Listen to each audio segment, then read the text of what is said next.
glad to be here. We'll get to the cuts and the status of the budget in just a couple of minutes, but I do want to get to this because it just happened, I believe, yesterday. A political statement was made over the PA system at one of the scrimmages at the local, it was at Edmond Santa Fe High School.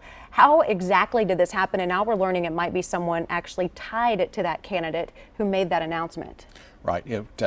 Parent volunteer was just announcing an inter-squad scrimmage, and then during the middle of it, basically an endorsement for a candidate came out over the loudspeaker. Administration immediately went up and started addressing the situation. And then we felt yesterday we needed to get a press release out just saying that it happened. It's not a reflection on an Edmond Schools endorsement, that it shouldn't have happened, and we apologize that it did.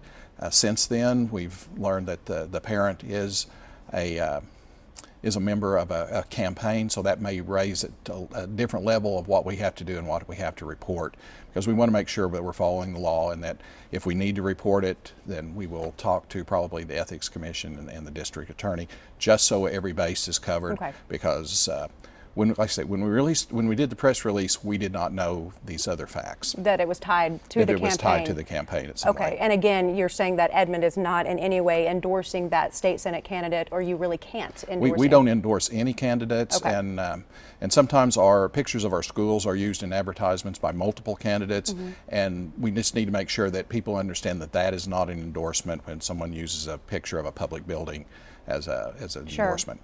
All right, and maybe look forward to another press release from you regarding this new information if you get that out today. I know right, we'll be meeting with our attorney here okay. about 10 o'clock. Okay, all right, thank you for clarifying that. But I do want to get to the budget cuts, because we know the state was in a $1.3 billion budget shortfall. Your district, Edmond, lost about $3 to $4 million. Had to do some finagling. You were able to make those cuts without teachers losing their jobs or being fired, correct? For the most part? For the most part, we did have a few reductions, but we tried to absorb. But there were a couple of special programs, Spanish at Russell Doherty, Core Knowledge at Cleghorn. But what's happened in reality is those parents have picked up the cost of those teachers, and we're looking to hire those positions. And now we are hearing of a $140 million surplus from the state. What was your reaction when you were hearing that? That would probably make me a little bit angry, knowing we slashed $3 to $4 million from our budget. Now we have this budget surplus. Where do you think that money should go? And what was your reaction when you heard about this $140 million that was essentially found? Well, we were a little shocked because all along through this process, we have been waiting till the end to make our cuts and all. And we made cuts later than anyone else, and we made them smaller than most schools proportionately. So we only cut around $3.4 million. About $2.5 million was in operational cuts and changes and revenue enhancements, where we're raising rents on some things. But the rest of it came from primarily teacher furloughs, administrator furloughs, support personnel. And I'm really proud of our staff, because teachers voted over 60% to give that day, and support people over 70%. So where do you think that $140 million should go? Some are saying it should go back to the agencies from which it was cut. Some say it needs to go towards teacher pay raises. I think at this point it probably needs to go back to the agencies that it was cut from. That money was appropriated there. It probably should go back to there. I wanted to ask you, you just mentioned Cleghorn, that's where I went to school. If I was to go back to Edmond Public Schools today, about 25 years later, what would be the biggest difference that I would notice? Maybe with the budget cuts, maybe not with the budget cuts, but what would be different? I think you would see greater use of technology. Sure. The smart boards, all the audio visual, the document cameras, the computer rooms, but now you're going to see the shift to an individual device, and we're in our first year of a pilot.